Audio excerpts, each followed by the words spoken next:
All right, a couple different interesting problems this week. So first one is the Boolean satisfiability formula, where they want to see if a particular formula here, it's this big monstrosity, is satisfiable. And what they mean by that is just, is there some assignment of these four variables, A, B, C, and D, to draw them out. So we've got our four, it lets me draw. We've got our four variables, A, B, C, and D. And we want to know if there's some assignment of trues and falses for these four variables that will make this entire thing true. And, looking at these upside down and right side up carrots, the upside down ones, like this, mean or. And the these mean or. And the vertical ones, like these, mean and.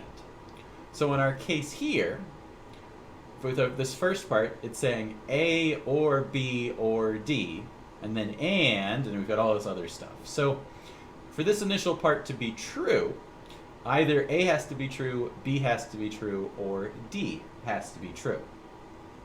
And since we've got an and here, that means that this has to be true and something in this has to be true. And we've kind of got this ongoing pattern of, this one has to be true, something in here has to be true, something in here, etc., and so on.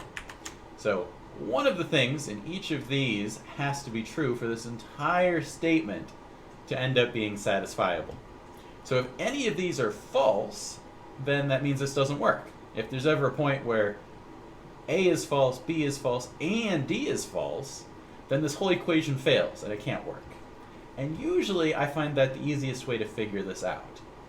And so since we have four possible variables, A, B, C, and D, and they can be assigned either a 1 or a 0. And I'll use 1 for true and 0 for false. So our little hats will be zeros, and if it's regular in A, it'll be a 1. So if we drew out our values for these, let's see, I'll copy paste this a little bit. So we've got our possibilities for A. So this is if A is false. So if A is false, then we've got some B falses. And now, I have to actually write them now. So C, we could have a false and a false. So this would be if they're all false. And if they're all false, this first one wouldn't work, because either A, B, or D have to be true. So if everything's false, then this first condition right here would fail. So that'll be one of the ones that gets crossed off, that isn't viable by our first condition. And so let me finish filling this out real quick. And let's see, so these will all be 1s. And I can go ahead and copy paste this one again. There we go. So these are all the cases where A is false, all the possibilities. And then we're going to have a similar one where instead of all of the A's being false, they will end up being true. Let me paste this guy down here. Probably could have drag that a bit better. All right, and we fill this in so it's not quite as messy. There we go. So these are our possibilities. There's a total of 16 because we have 4 variables. So if we just had a single one, A, then we would have 2. Since when you add a second one, you now have 4. A third, you now have 8. And then with 4, you have 16. So all we need to do here is go through this formula and see which ones are crossed out, which ones aren't possible to meet these conditions. So for A or B or D, as we already said earlier, if everything's false, then this can't be true, because none of them are true. So this would be non-viable. This would not be a viable solution to our equation, because it fails this very first case. And since we have ands for all of these, something in every single one of these has to be true. And what else wouldn't work? A, B, and D all being false. So A, B, and C, and D all being false doesn't work. And same if we've got this one here. Because this one, A, B, and D are all false. C is true, but that doesn't matter because it's not one of the ones that is available as an OR option. So this first case here ends up invalidating these two options. And now we can just look at the next one. The next one is not A or not B. So in this case, we need a 0 in either the A or the B spot for this to work. So anything that has a 1 in both the A and the B spot isn't viable because one of those has to be false. If both of them are true, it doesn't work. So we look through here and we look at the ones where A is true and we see if B is also true. So these four here, where A and B are both true, are non-viable. So we can cross out all four of these possibilities.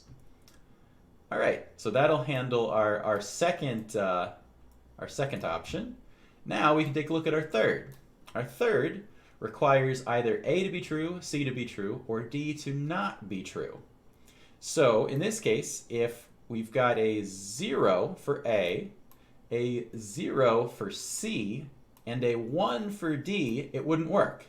And it doesn't matter what B is. B is a wild card because it's not in here. So if A is false, and C is false, and D is true, then none of these are true, and this will get executed to false, and we wouldn't have a satisfiable equation. So we just eliminate all of the ones where we've got a 0, whatever, anything here, a 0, and a 1. So we scan through here, and we see we've got 0, 0, 0, 1. So this one's not viable. And then the other option would be having 0, 0, 0, 1, because it doesn't matter what B is. That one's not viable. And just double check. It needs to have either A true, C true, or D false. And this doesn't work, and this doesn't work. So that one is crossed off. We're done with that. Now we just look at the next one.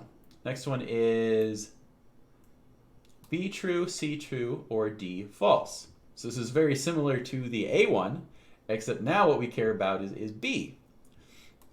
So if B is false, C is false, and D is true, then it doesn't work. So it's much the same. Anything can be this first one, but we can't end in 0, 0, 1. So we cross off all of the ones here that end in 0, 0, 1, which is this one. This one's not viable. And what else? This one. But this one's already been crossed off. So it's doubly inviable.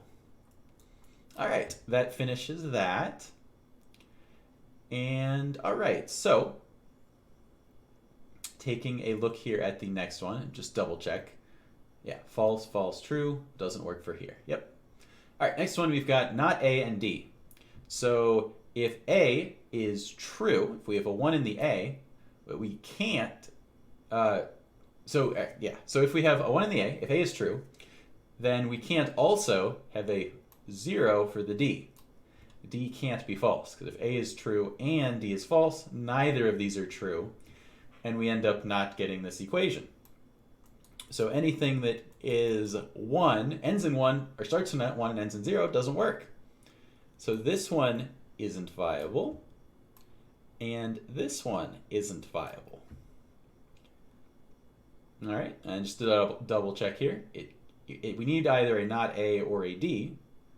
That one doesn't work, and yeah, that one doesn't work. All right, so that crosses that off. Just double check. If we start with the 1, yeah, this one's fine. All right, so that handles our 5th one. Now, take a look at our 6th one. Not C or not D. So we can't have 1s in the C and the D position. If those both have 1s, it doesn't work because one of them needs to be false. And so this one doesn't work. It ends in 2 1s. This one doesn't work. It ends in 2 1s. And this one also doesn't work. It ends in 2 1s. We need either C or D to be false, and not the case here. All right, that handles that. And we're on our very last one. All right, so our very last equation, we've got not B or D. So in this case, we need to either have a if B is not, so if B is true and D is false, it doesn't work, right? Because if B is true, then we need a false in the D. So we can't have a case where we've got D being false and B being true.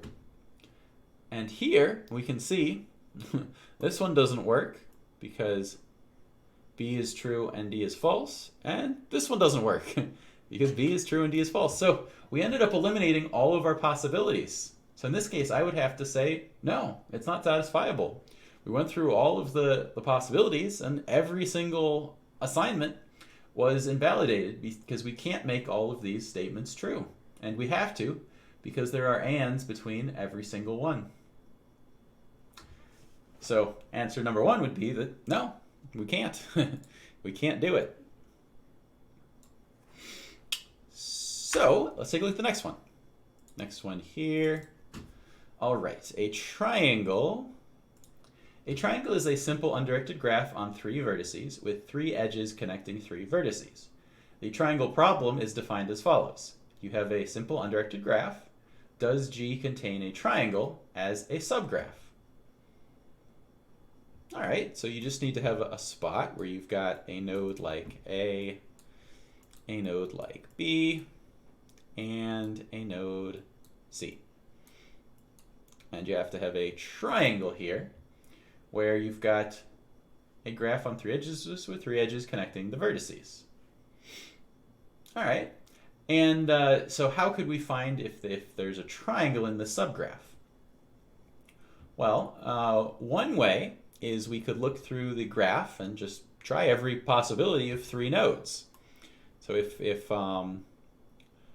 we run through all of the nodes for, x in the, let's see, I'll assume Python here, for x in the length of our nodes, and then we go through for y in the length of the nodes, and then we go through for z in the length of the nodes, and we just grab one of each. So we grab an x, a y, and a z. We grab 3 nodes out of this graph, and we check the edges. We check all of the edges that for x, y, and z, and see if we've got 3 that connect all 3. And that's a fairly simple operation, but we're doing it we're doing it n times. So this would be n cubed. This would be an n cubed number of iterations, but we're doing just a simple check here that doesn't really matter based on the size of the graph. We're just checking the edges and seeing if there happen to be 3 for 3 nodes. And we run through all of the nodes, obviously excluding the current one, and all of the nodes excluding the current one and this one, and we check all our combinations. So we check x, y, z, we check A, B, C, all the different possibilities, which there would be n cubed different possibilities. And so yeah, that's polynomial, n to the cube. It's not like 5 to the n or anything crazy like that. So yeah, simple polynomial algorithm. Just go through all of the nodes and compare them. Grab 3 nodes out of all of them, check, see if you've got a little 3-edge connection triangle, and if you do, just from checking their edges, simple, just check if edge from A to B and edge from C to B and an edge from B to A. See if those exist. If you've got those edges existing between those 3 nodes, you've got a triangle. And you just have to go through and do this check n to the cube times. Yeah, should work. It is a P problem. It is polynomial. Okay, well, we'll take a look at the next one here. Next one. All right, wrong color. Okay, next one here. The two colorability problem. Ironic. The two colorability problem is defined as follows. You've got a undirected graph G, and can the vertices of the graph be colored using two colors so that adjacent vertices have different colors? Yeah, so, example here, we've got A, and using these colors, let's see what's another color that works for this. Yeah, this works. If A connects to, B and C, let's pick different edge colors. Hey, why are you green? Wow, there we go. All right, so A connects to B and C, and C connects to, let's say, other edges, and they're going to have to be our little blue, though. We've got, whoop, good lord. We've got our D here, our E here, our F, and our G. In this case, this is a two-colorable graph because we've got, one color to this height, one color to this height, and our other color to this height. However, if we had a node, let's say we had another edge here, and this went to P, it's still two colorable. However, if we've got an edge like this, it's not two colorable anymore because we can see that we've got these two bordering. And no matter what I do, I can't have a color such that I don't have two touching. So if A is blue, it 100% doesn't work. I can't give a different color to P and to C because I need to make P green if A is blue, and I need to make C green if A is blue. And obviously if you switch A to green, you just run into the opposite problem. It doesn't matter what color you pick for it. So in this case, we can see it's not two colorable. And we could discover that fairly easily by doing depth-first search. Because the one thing we've noticed here is in this first layer, A, if we assign it a color, everything in the next layer has to be the opposite color. So everything, the second level of our breadth-first search, B, C, and P, all have to be different colors. And so I assign them all of their different colors. And once I get to one that, I try to assign it to the same color, and I can't assign it to green, because when I do assign this P to green, now when I look at this level, I try to set all of C's neighbors to blue, right? And I can't do that because P has already been assigned a color. And we realized here that it doesn't work because since P would have to be assigned a different color, and it's already been assigned a color, swapping it would violate the one with A. And swapping A would then violate whatever it pointed to, and you'd end up having a graph that doesn't work anymore. So as long as you do a breadth-first search and you just check the layers, and each level needs to be able to all be set to alternating colors. And if you do your breadth-first search and you run into a case where you end up to a previously assigned color, it doesn't work anymore. Or a previously assigned color that is the opposite. It doesn't work. Obviously, if C also went to E, if you had this, oops, be consistent with my colors here. Hey, I want to go to, there we go.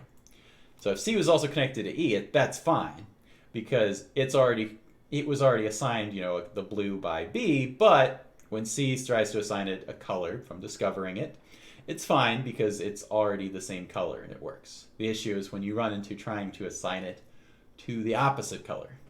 And you would discover that doing a simple breadth-first search and then just checking the validity of your colors. And as we know, breadth-first search is polynomial in nature. You just visit all of the vertices. You would have v plus e runtime. And so, yeah, that's an easy polynomial one. All right, now let's take a look at the knapsack one here. Why is it? What? Oh, colors. All right, so our knapsack here, we've got these different values and weights and these items. All right, so drawing this out real quick, we've got item 1 with a weight of, actually, I'll just copy paste this over. That'll be easier. Copy this over, make it a bit bigger. All right, beautifully scaled. All right, so these are our values and our weights for all of these items, and we want to find some combination here that gives us the greatest value, the value total for our given weight. And we're allowed a total of 101. We're allowed a total of 101 weight in our knapsack, and we want to maximize the value.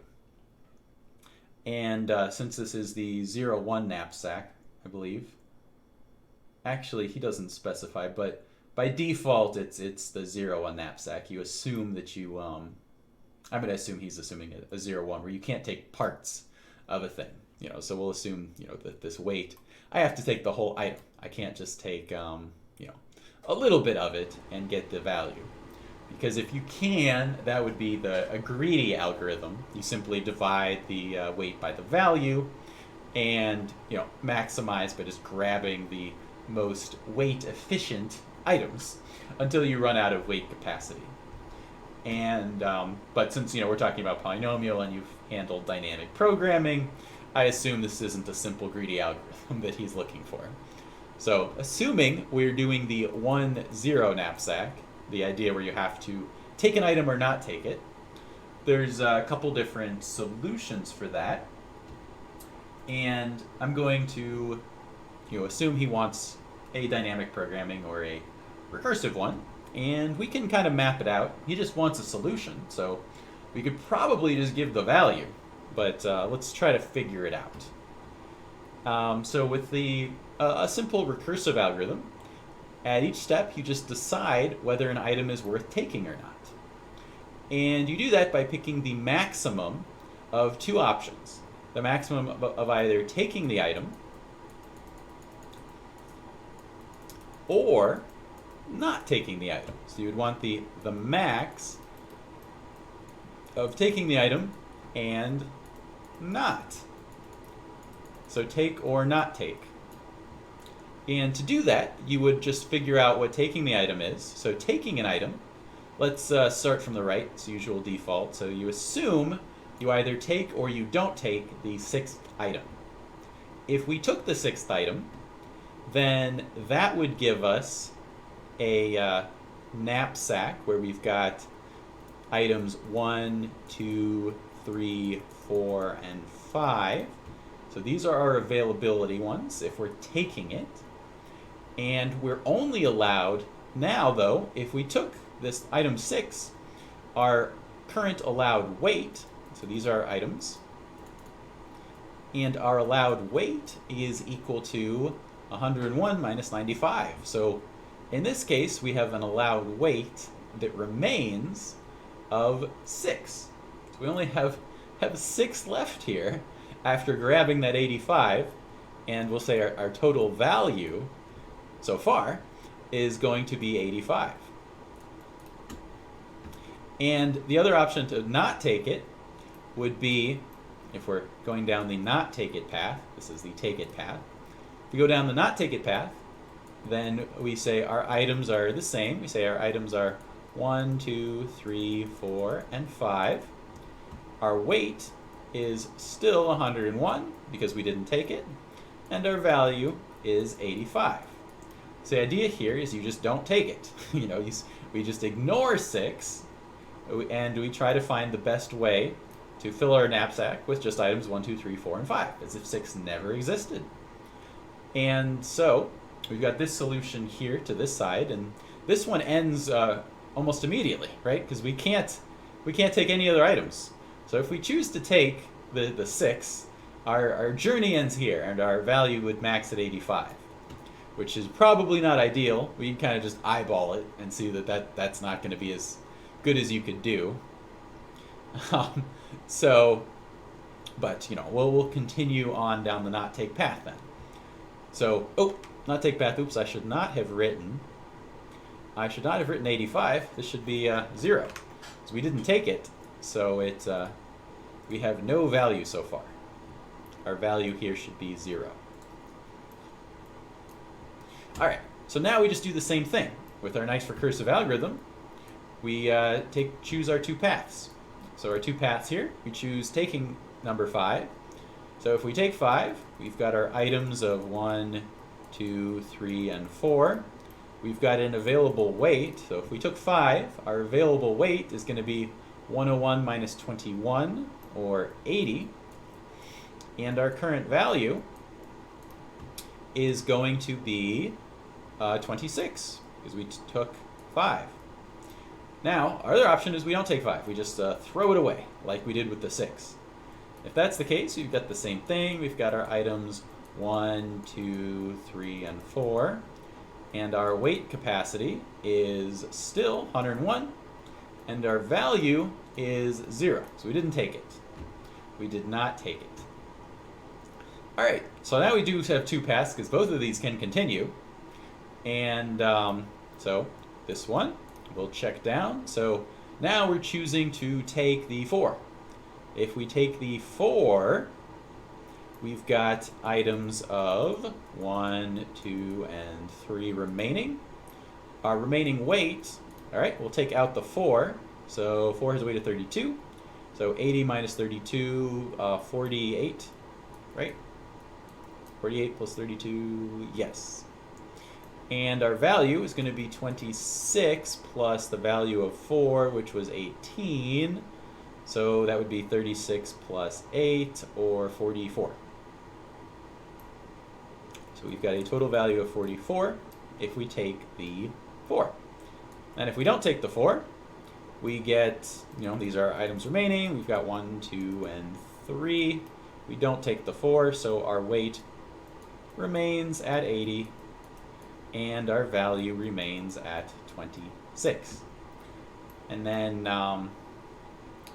scroll down a teeny bit here. Let me grab this. We can still follow it to the right. All right. So we continue down along this path. 1, 2, and 3. We assume we take the 3. If we take the 3, our remaining items in the bag are 1 and 2. Or our remaining items to grab, rather, are 1 and 2. Our remaining weight, all right, how much did 3 weigh? 3 weighed an astounding 48. So we've got 48 plus 48. Did I do the weight on that right? Tell me I did. Our remaining 8 was 80. I took out, okay, yeah, so our remaining 8 is exactly 48. Oh, wow, so that would be perfect, I guess. We'll check that. So 32 plus 21 is 53. 53 plus 48. Yeah, 101. Nice. All right, so if we do choose to take 3, that would, our remaining weight is now 0. We've used all of our weight, and our value is going to be 44 plus 47. So 44 plus 47 gives us 91. Our value comes out to 91. Yep, 44 plus 47, 80, yep, 91. And our weight is 0, so this would be what we found so far. And we can already see here that this is better than our 85 solution. So we've already found a better one than that. And so we'll continue on here. We choose not to take the 3.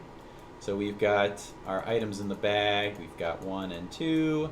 Our remaining weight remains at 48. Our value remains at 44. And we can finish off this one real quick. This path, we've got our 1 and our 2s.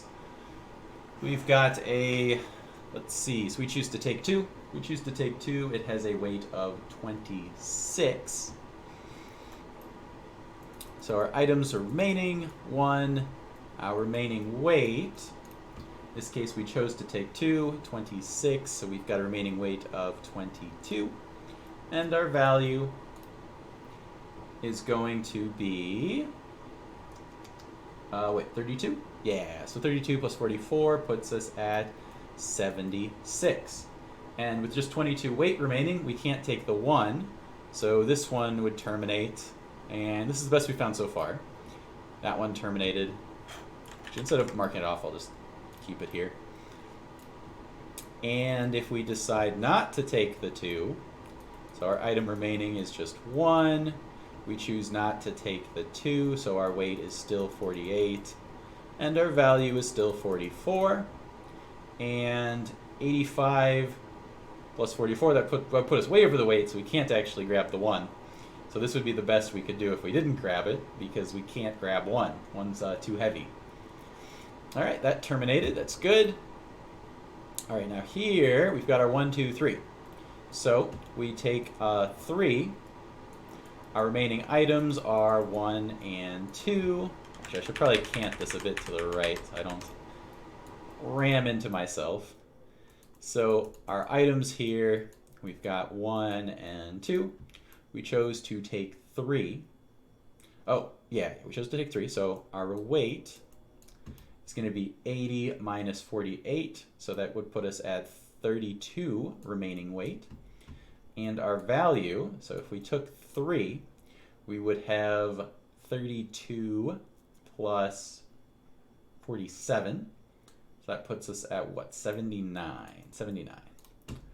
So that would be our remaining value if we took it. And if we didn't take it, nothing changes. We've got our items 1 and 2. Our remaining weight is still 80, and our value is still 26.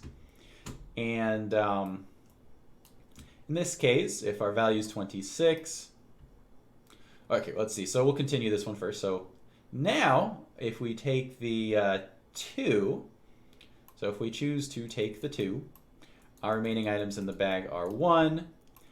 We've got a weight remaining. If we take 2, we've got a remaining of 6 here. Right? Remaining of 6. And our total value is going to be 79 plus 26. Puts us at what? 105. Ooh, that's looking pretty good. That's looking pretty good. So this was with taking the 2. So this was probably the solution. So this one, we took 2. We took 3. Let's see, we didn't take 4. And yeah, we took 2, we took 3. We did not take 4, but we did take 5. Right? Yeah, we did take 5. So this would be with 2, 3, and 5. Double check that real quick. We took 2, 3, and 5.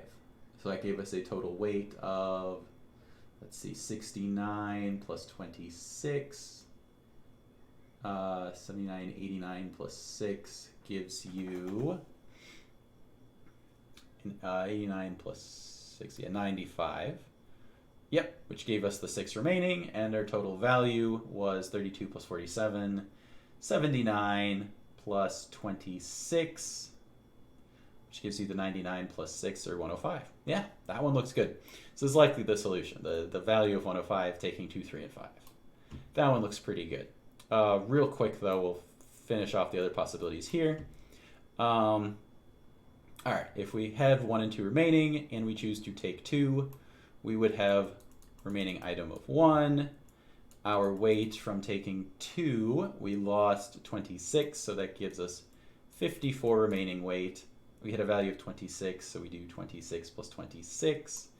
Gives us a total value of 52. And we can't take 1, so that would terminate. And obviously this one's not going to be good because we would have a remaining of 80, but that's not even enough to take 1, so that one will terminate. And this one's where we don't take the 5, and that one's not going to give you a good enough solution to get the 2, 3, 5 one. The only one that might work is if you do take the 4. If you don't take the 4, you won't have near enough. So let me do take the 4 path. If we take 4 real quick, we've got 1. Our items are 1, 2, and 3. And our weight after taking 4 is going to be 101 minus 32. So that's what, 69? 69 plus 32, 101, yes. Right? Yeah, 70, 30, yeah, 101. 32, yeah. Okay, so that would give us a total value now. We went from 0 to 32. And obviously, if we don't take it, that's just not enough. Because even 1, 2, yeah, because we have the 2 and the 3, wouldn't have enough to grab the 1. So this path would be totally non-viable. And our final path here with 1, 2, and 3, if we don't take the 3, our only remaining one we could take would be the 2, which would only give us a value of 26 additional to this, which wouldn't work. And if we choose to take the 3, we would lose 48 from this, and 69 minus 48 would put us with only 21 remaining, which isn't enough to take the 1 or the 2. So if we added 3 to this, our value would only go up to 80, which wouldn't be enough. So yeah, our final one here is for sure at 105, 235. And so this is how the recursive algorithm would calculate out, basically. It takes the max of whichever 2 paths. Then it would trace the answer all the way up, and we would finally get an answer of 105. And just to confirm that here, here's a quick little algorithm that runs basically what we did. Our base case, if you run out of items to the weight limit 0, you return 0. And if the current item weighs more than the weight you have left, you simply remove it. And otherwise, you get the maximum of taking the item. So if you include the item, you add it to the value, or you just simply remove it from the available items, and you take the max of those 2 things. And filled in our values right here, we give it a calculate, and we get 105, which happens to be the solution, which was taking items number 2, 3, and 5. And head back to paint here. Okay. And yeah, that should be it. So we would have got 105 for this. And our 2 color one, just do a breadth first search, check the color validity that way. You'll always have to have alternating colors on different alternating depths to your breadth first search. Polynomial one, just grab copies of 3 vertices and check every triplet you make, of which there'll be n cubed. And yeah, we did out the big Boolean thing. Just make sure something in all of these has to be true, and we did all 16 possibilities, and none of them were. All right, that should be it. Let me know if you have any other questions, and have a good night.